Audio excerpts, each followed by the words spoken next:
All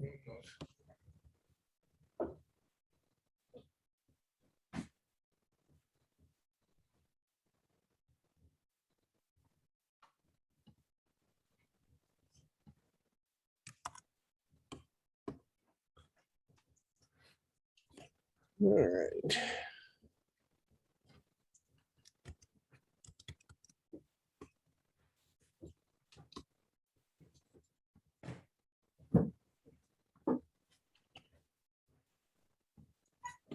All right, so homework for today was to write remove end. This dude, and then make sure that we had our appropriate delete functions, that kind of stuff. All right, so we've implemented remove end, and well, just like we did remove front, we had it return an int. We want to do the same thing with remove end. So with remove end, the guy we're gonna remove is the dude at the very end of the list. So if we go back to our picture here, if I ultimately want to remove this guy here, if this is the guy I want to remove, I need to get to the guy right before him, right? So I need to get to this node. That is the nodes whose next node points, the node whose next node points to null. That gets me to the right place, because if I get all the way to here, the question is, can I actually remove this guy from the list? Well, the way I get to this node right here is through this guy's next node. So I need to, at some point, be able to set this guy's next node equal to null. And I don't have a way of doing that from here. We're going to be looking at some possible solutions to that today. But for right now, we don't have that convenience, right? Right now, if we want to get rid of this node, ultimately getting this guy's next node pointing out to null, you already got experience with that. I need to run up to this node right here. All right. Now, with that in mind, we have to think about whether or not this then becomes a problem. You threw the cover on me, and I didn't put my cover on. well, by my feet. Exactly. By my feet, yeah, hit my feet. Well, sure, that's better than your cat sitting my face all night.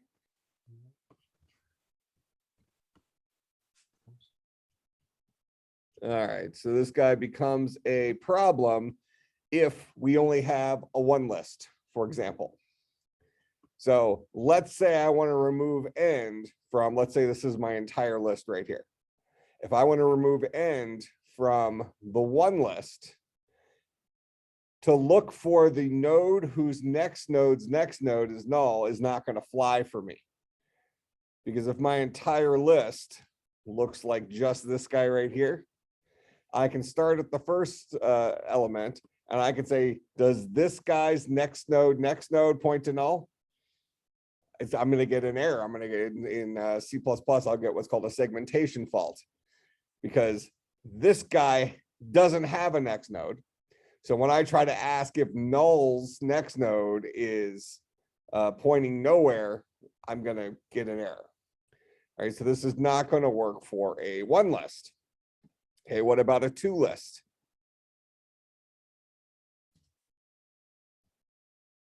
Two list, can I ask, does this guy's next node point to null?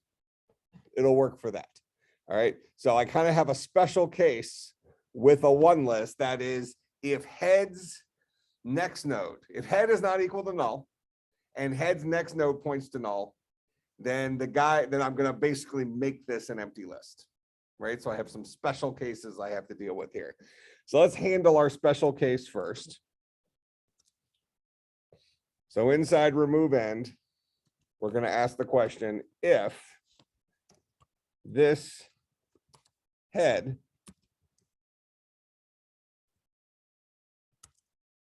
is not equal to it all caps null? Yeah. If it's not equal to null, then I at least have something that I'm going to mess with here. Then inside here, I can ask the question if this head get next node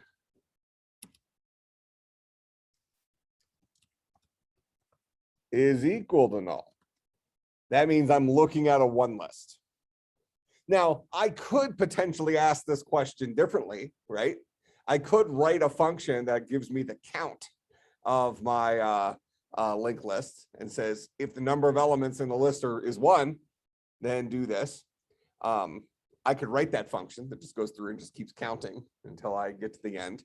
Similarly, and this is related to the other thing we're going to look at today, which is doubly linked lists. Similarly, I could say every single time I add something to the list, I could just keep a running total of the number of elements in the list. I could just keep a count. I add something to the list, count goes up by 1. I remove something from the list, count goes down by 1. So then I wouldn't have to calculate the number of elements in my list every single time. I would just have a value that told me the number of elements. All right, so we'll add that in as well. But for right now, we're working with what we got, right? So what I have right now has kind of pigeonholed us, and we have some constraints. And one of the constraints is I don't have a convenient way of asking how many elements are in the list. So this if statement right here basically says the list is not empty, but what if it's the one list? That's what this if statement says.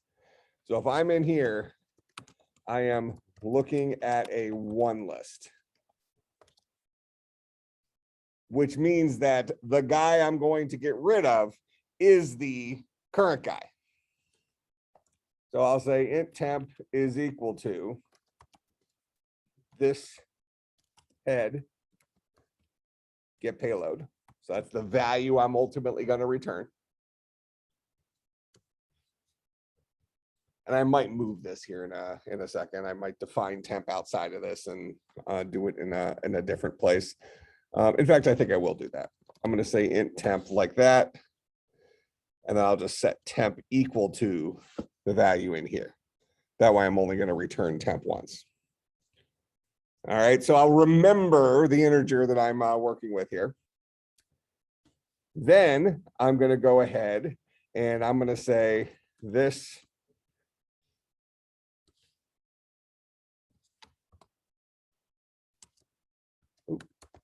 I'm going to delete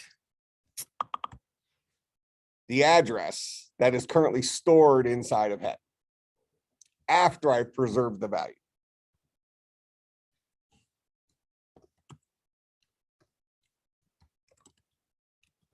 And then I'll reset head to be equal to null. So this is us cleaning up after ourselves. I could just set head equal to null, but then what I've done is I've abandoned this place out there. I haven't actually said to the operating system, clean this up. I've just kind of left it floating out there with a pointer count of 0, relying on the operating system to go and clean it up. So what I'm doing here is I'm saying, you know what, I'm going to be good. And I'm going to clean up my mess. I asked for memory previously. I'm done using that memory now. So poof, I'm getting it back. And then I'll go ahead and reset head to now point to nothing. All right, that's if I'm dealing with a one list. Else, and I'll go ahead and throw in my return temp down here. I'm either going to get into this if statement or I'm going to get into this else. One of the two is going to set the value of temp and I'll return temp one time. That's the value I remembered that I found. All right. So now in this else, that means I am looking at a list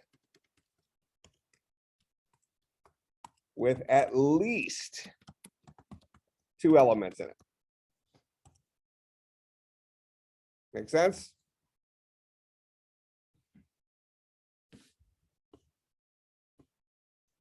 Now, I could have also in here, if I was looking at the one list, what could I have done instead of writing this code? Go ahead. Yeah, I could have, instead of all that code there, I could have said return this remove front.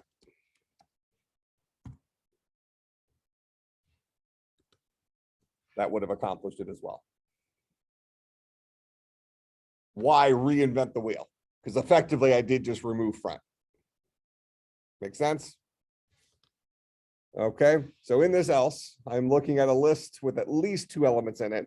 So now I need to play that game I pointed to here before, where I need to run down my list until I get to the node whose next node is pointing to null.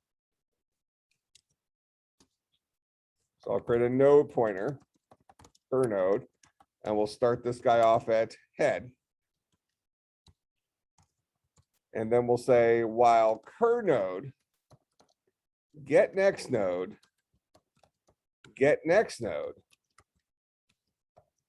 is not equal to null.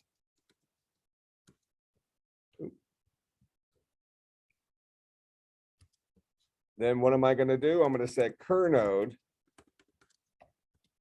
equal to cur node get next node. I'll just run them down the list, 1 node at a time, until I finally get to a place where cur node currently points at something whose next node is null. Make sense? So I'm running cur node to the point that is immediately before the last element in the list. Make sense? Now, once I'm there, now I can do the ninja moves to disconnect this guy. So the first thing I want to do is I want to remember the payload of this dude. That's the guy I'm ultimately going to be returning. So after I remove the end, I'm going to spit out the integer of the thing I just removed. So I'll go ahead and I'll say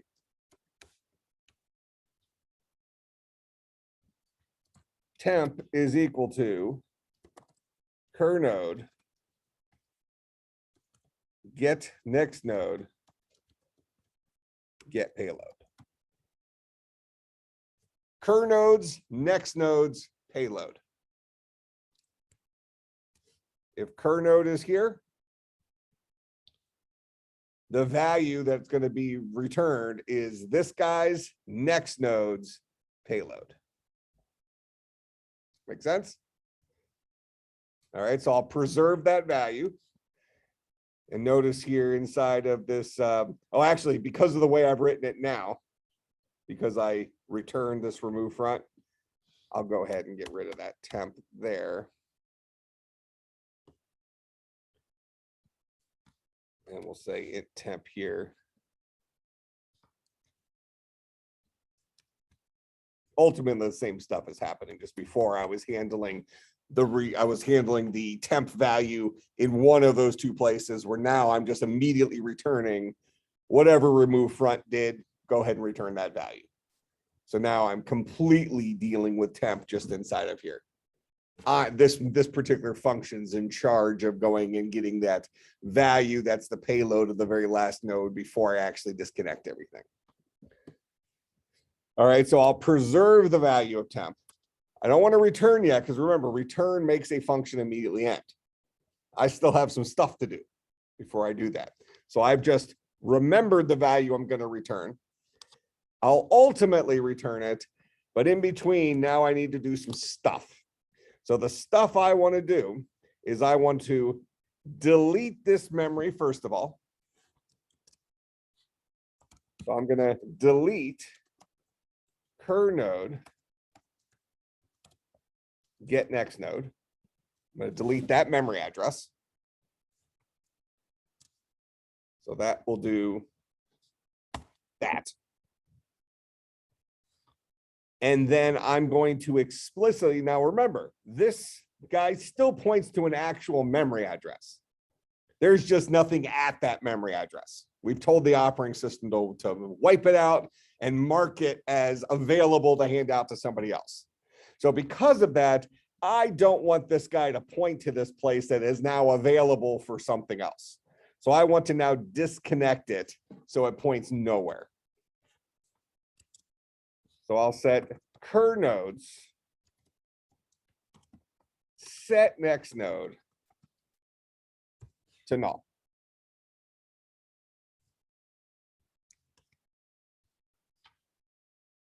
All right, and that will, I've deleted the memory, giving it back to the OS to hand out to somebody else. And then I've officially said, this guy no longer points to that memory address, whether there was anything there or not. I don't want it to have this mysterious link to some place in memory that I've already given up on. So I'm manually setting it to null. If you don't do that step, your program will still work. That's why I'm emphasizing this right now, is we are being good Samaritans, right? We're being good stewards of our computer's memory by cleaning up the messes after we created them. Realistically, most modern operating systems and things like that will do this for us. All right. And if you know that's the case and you're purposely making the decision not to clean up your mess after the case, let's say that that's okay. But as a good programming practice, as a good computer scientist, I would say that if you have the ability with the tool you're using to manually clean up the memory, rather than putting an additional burden on the operating system, it would be good programming practice to do that. All right. And that is also a skill that will set you apart from, I would say, a lot of modern developers, especially the developers who are learning to write software, going through like boot camps and things like that, where they're learning an applied skill, not necessarily what's happening under the hood. They care about whether it works, not whether did you build it right and it works. Okay.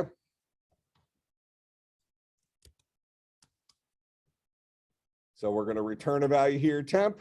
We'll return a value here. All of this only happens if we were inside of this, if we were looking at a list that had something in it.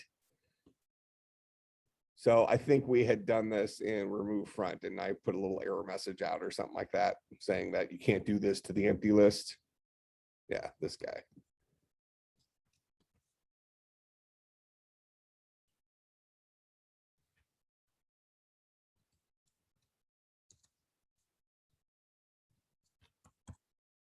Can't remove n from an empty list. I'll put it after this if statement. So I know for a fact, if I'm inside this if statement, I'll either return here or I'll return here.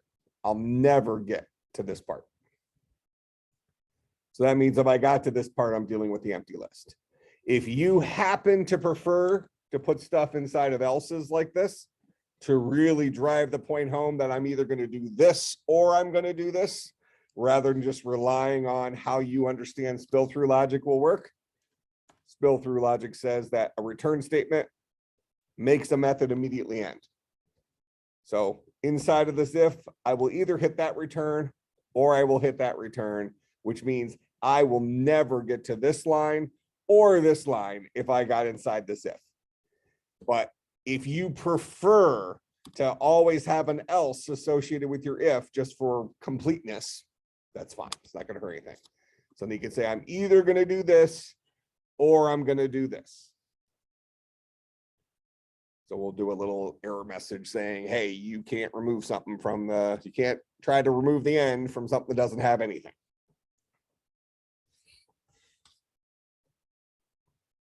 All right, so let's go back to main CPP and let's look at what we're dealing with initially. I'll just run this.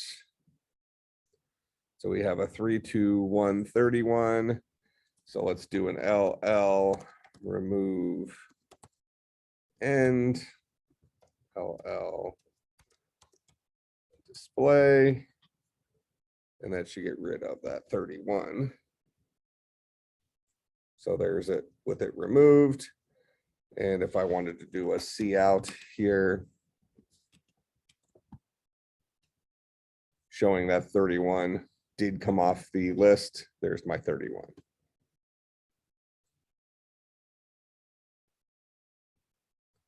All right, questions about that?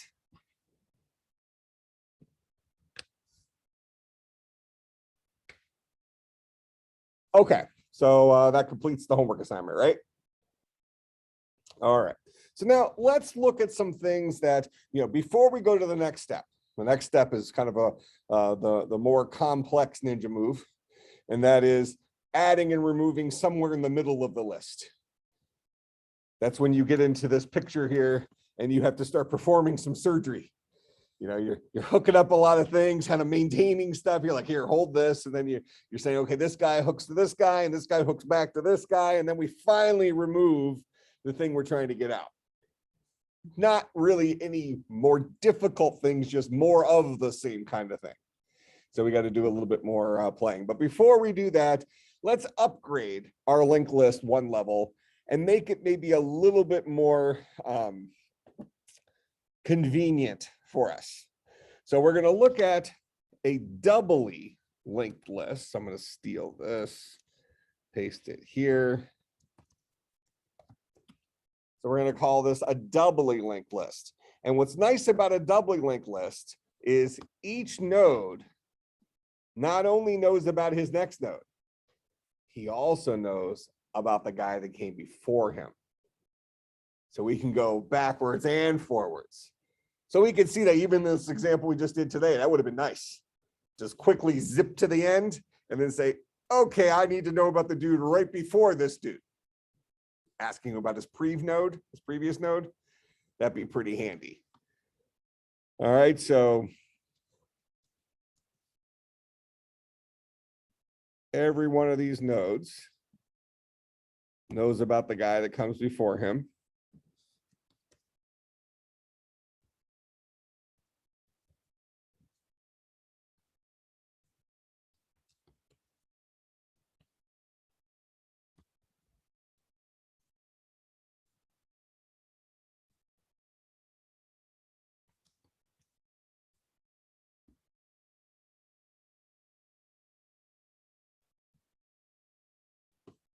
All right, so that's what we're trying to accomplish, is having each node having now not only a next node, but also a previous node. All right, so let's go ahead and let's modify our objects to support this. So we'll go into node HPP, and we're going to add one more pointer in here. So we're going to have a node pointer prev node.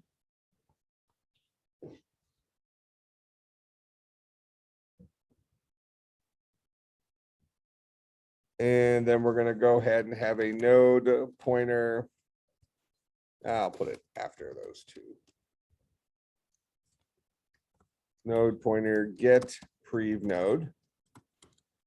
And the node, I'm sorry, and a void set prev node.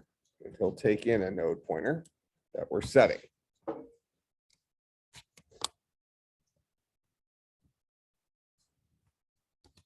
All right, so now we need to go implement those guys. These couple of getter and setter that we're need to have for those. So we'll go over to node CPP. First thing we don't want to forget about is when we first create a node, not only do we set his next node to null, we'll also set his prev node to null. When a node is first born, he doesn't point anywhere. He doesn't point to the next guy. He doesn't point to the previous guy. We'll be hooking them up shortly. But when we first create a node through the constructor, all that this guy is a payload that points nowhere. Okay. So I'll go ahead and paste those couple of functions right in here. Steal this guy.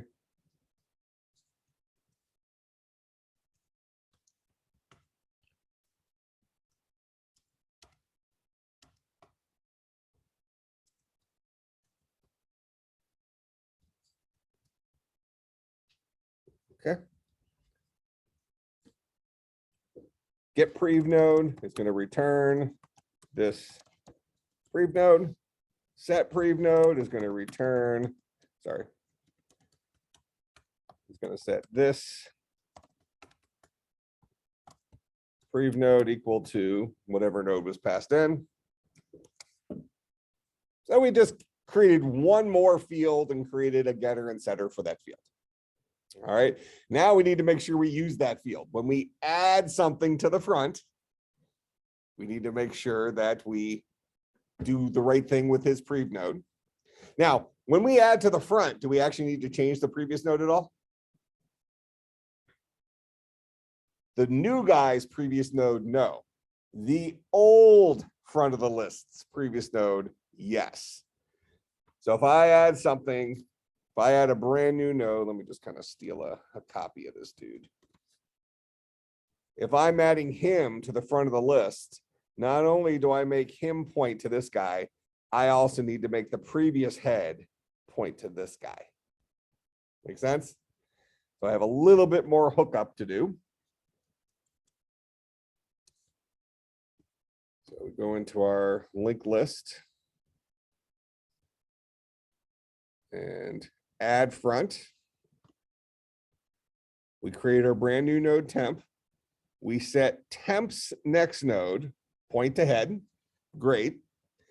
But before I disconnect head,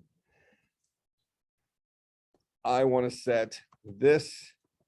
And actually, it didn't matter if I did it before or after I disconnected head, because I still have a way of getting at head through this through temp's next node, but I'll use head to do it. So I'll set heads set prev node equal to temp. And then I'll say head is equal to temp. All right, so create my new node, make him point to the same thing head points to, make the thing that head currently points to point back to this brand new node, then ultimately make head point to the new guy. Visually, here's my new node, temp. We'll make his next node point to the same place head points to. We'll make head's previous node point to my new node, temp. Then we'll set head equal to temp. Make sense? All right. Now, while we're at it right now, why don't we go ahead and keep track of a count as well? I mentioned it out loud earlier. Is it reasonable for us to be able to ask a linked list, how many elements do you currently have? That could be a handy thing, right? So we'll go ahead and just throw that in there. So I'm going to go back to my linked list HPP, and we'll add one more field to our linked list. Not only are we going to remember the head of the list, by the way, we're going to be adding another field in here in a few minutes, but we'll get to that. So not only will we remember the end of the list, actually, we'll do it now anyways, but let's do the count here first. So I'm going to do an int count, create a new field there. And then let's go ahead and we'll create a get count function so that we can ask our list, how many elements are do you currently have? We can call it length. We can call it whatever we want. I'm going to call it get count. All right. So then in the implementation here, we're going to go ahead and write get count. First of all, when a linked list is first born, its count is 0. No nodes in it, right? So we'll initialize the count to nothing.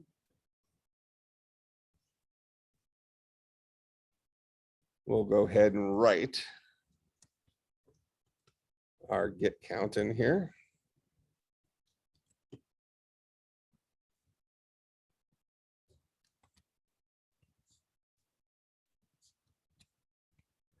And this guy is just going to return this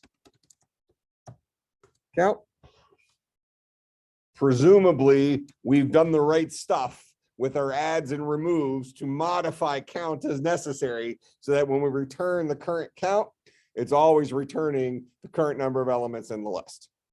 Otherwise, we could calculate, right? We could start at the head of the list and literally count until we get to the last node that points to nothing. But that means that every single time we ask a linked list what its count is, we have to calculate it. Where this guy just kind of gives us this running total. If we ever add something to our list, increment count. We remove something from our list, decrement count. If we remember to do that, count will always be the right value. Make sense?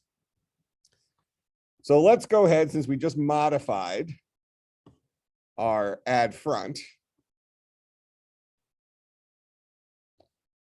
Since we're adding something here, I'm going to go ahead and increment count. Make count one bigger than it used to be. And if you don't want to use plus plus, you can say this dot count is equal to this dot count plus one. If you just like the explicit syntax a little bit better, doesn't matter to me. Okay, so I added something, count goes up by one.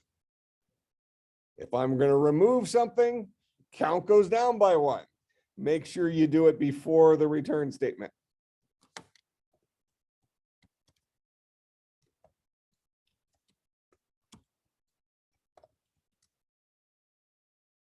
Okay. Because again, return makes a function immediately end. So if you want to make sure something happens, do it before you return.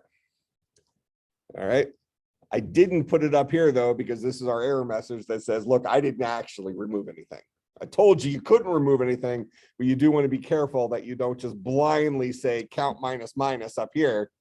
And then all of a sudden you have a count of -3 or something like that. If you tried to call remove front 3 times on the empty list, you want count to be an accurate representation of how many things are currently in the list. So I'm only going to remove if I actually removed. Add end. In add front, we're already dealing with count.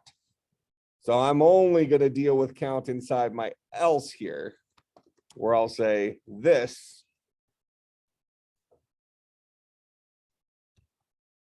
count. I'll do the plus plus on this one. Okay, this count plus plus. Now I've dealt with remove front from the actually, did I? This is add end, sorry. I dealt with previous node.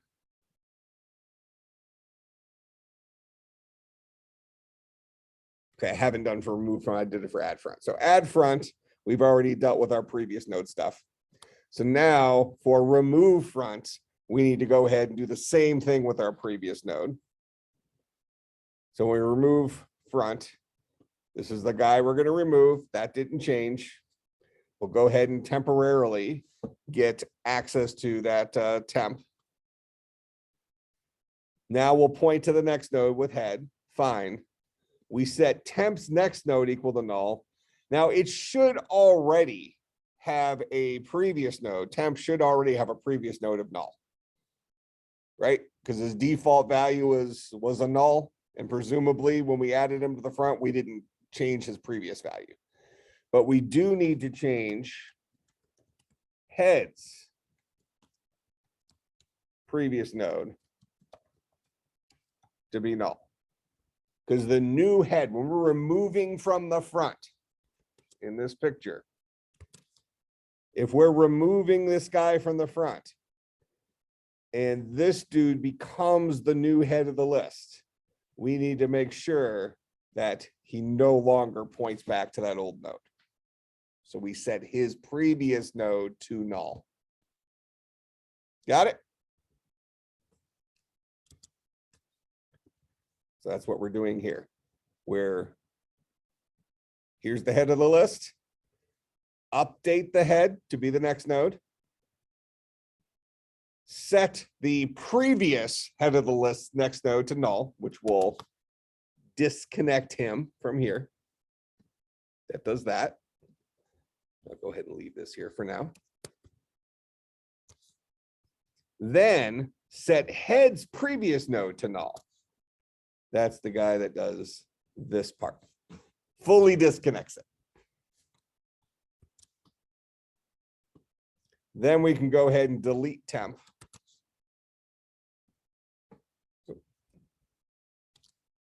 That gets rid of this guy. Delete them.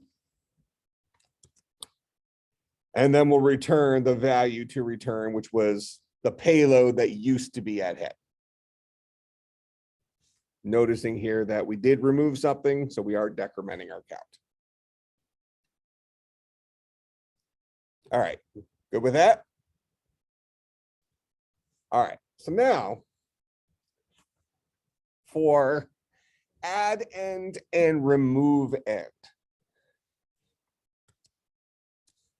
As we have it shown right now, to add or remove from the end, we still need to, right now, by our, like what we had to do for our homework today, where we went to the guy right before the last guy.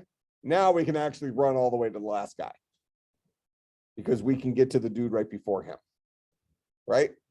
So let's do this as an incremental upgrade.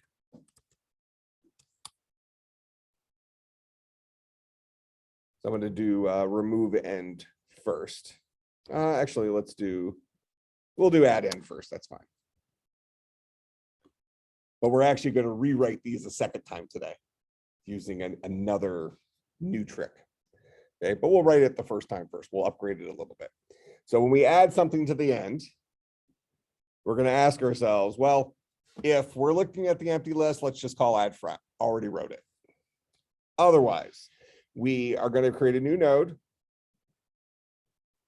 Then we're going to set cur node to the beginning of the list. We're going to run to the end of the list. That's what this loop does. It gets cur node pointing at the very last guy on the list. And then we set cur node's next node equal to the guy that we just created. And then we'll take the guy we just created and set his previous node to cur node.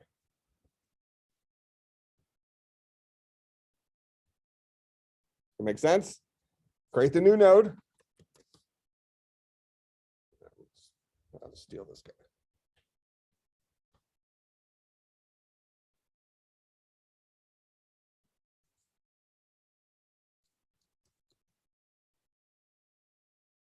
There's my new node. I run to the end of the list with cur node. I set this guy's next node equal to here. I set this dude's previous node pointing back to here. And now I have a new end of the list, right? Cur node's next node equal to my new node. The new node's previous node equal to my cur node. Increment the count. So that adds to the end.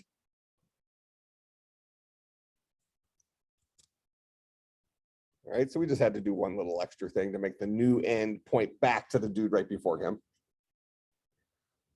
So now let's go and update our remove end, the thing that we wrote for class today. This guy is going to let us go all the way to the very last node on the list rather than the dude right before the last node in the list.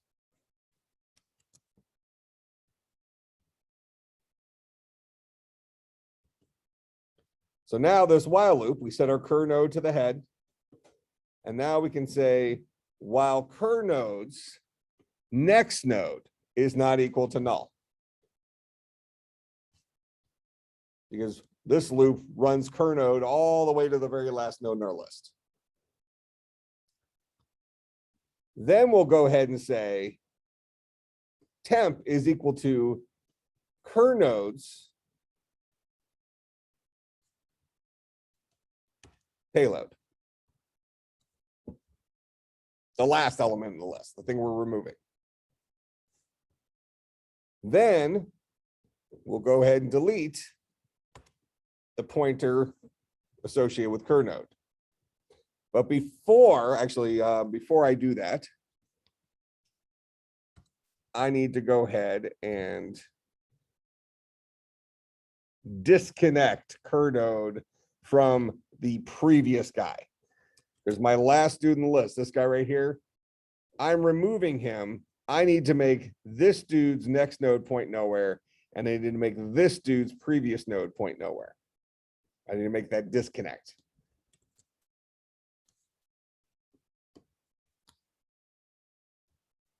So in order to do that,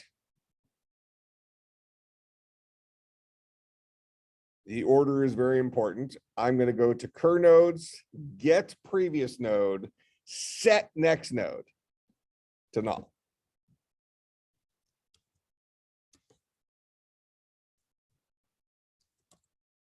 cur node get prev node set next node to null.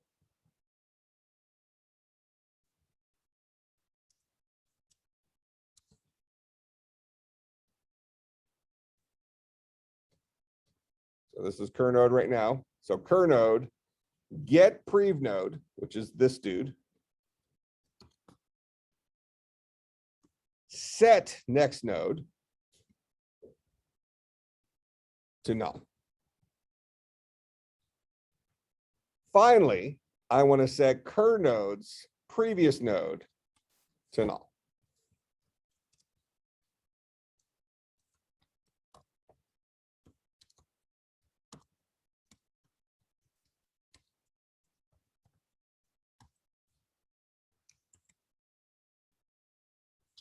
Then I can go ahead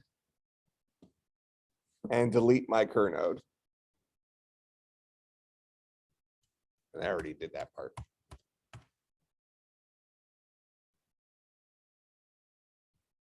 Because I'm removing the guy from the end. That makes sense? So after I fully disconnected everything, I have cur node just floating out here, and I've already deleted that memory. I'll go ahead and return the 21 at the end. This guy's been deleted. That's the current state of my list. All right, let's test this, make sure we haven't busted anything. We are inside of remove end, so we did just change the count. I'm in like this, right? This count minus minus. So I'll reduce my count by 1 because I just did remove something. And let's make sure I did that for my add end. I did. I said count plus plus. So now add end increments count, remove end decrements count, remove front decrements count, remove or add front increments count. So now whenever I'm adding 1 to count. Whenever I'm removing 1 from count. So my count should be accurate. Let's go ahead and test that. So I'll do an LL. I'm gonna do a C out here.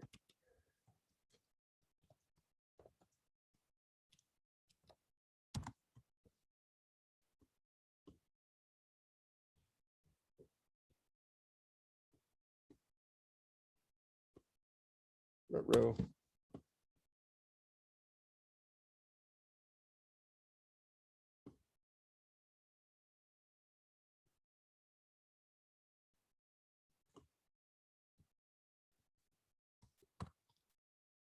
Let's zero in on where our issue is here real quick.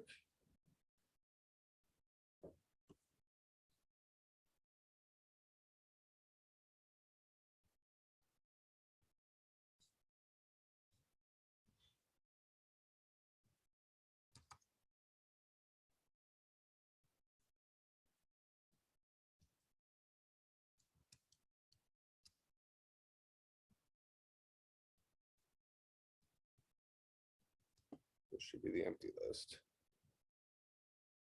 Okay, that is the empty list. And my count is 0. If I add 1 to that guy, nothing in the list. Okay, so I have to look at add front.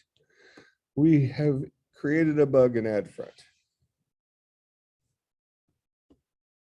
Create our new node. Set that dude's next node to whatever head currently points to.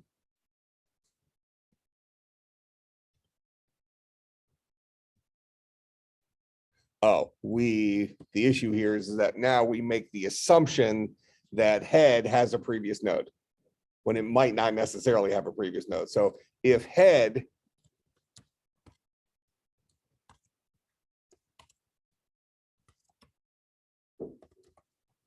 if it's not equal to null, then we need to update his previous node, but only if head actually is a thing. If this was the empty list, head points nowhere. And now I'm trying to tell nowhere to set his previous node to the guy before him. So create my brand new node, set my brand new node point to the same place head points to, even if that's nowhere. Then if head used to point to something, set head's previous node to be the new node, then update head to point to the new guy.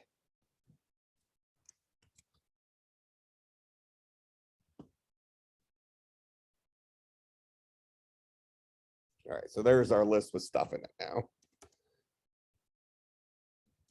Let's make sure we're still cooking here. All right, good to go there.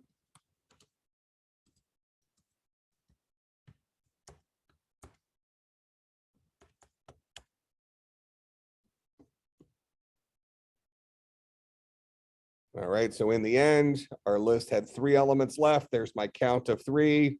So all the rest of it is working. All right, make some sense? All right, so next upgrade, which is what you'll work on for your homework assignment.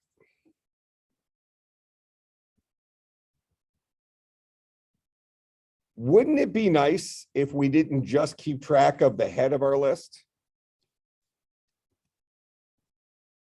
but we also kept track of the tail of our list? If we knew where our list started and we knew where our list ended. If we know where the list ends, that means that whenever we need to do something with the end of the list, I don't have to traverse my list. I can just say, oh, go to whatever tail points to. Make sense? Go to whatever tail points to and update things from there. So for your homework,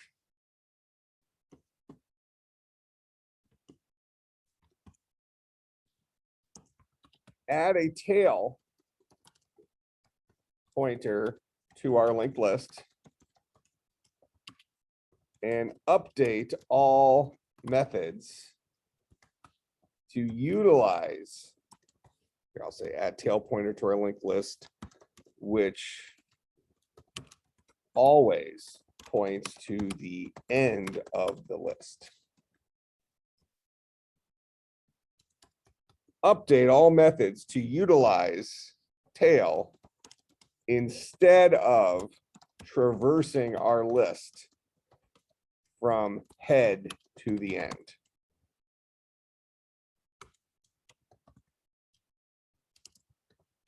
I'm going to link to the code and the self-assessment. Questions what I'm asking you to do? I'll give you my starting point here.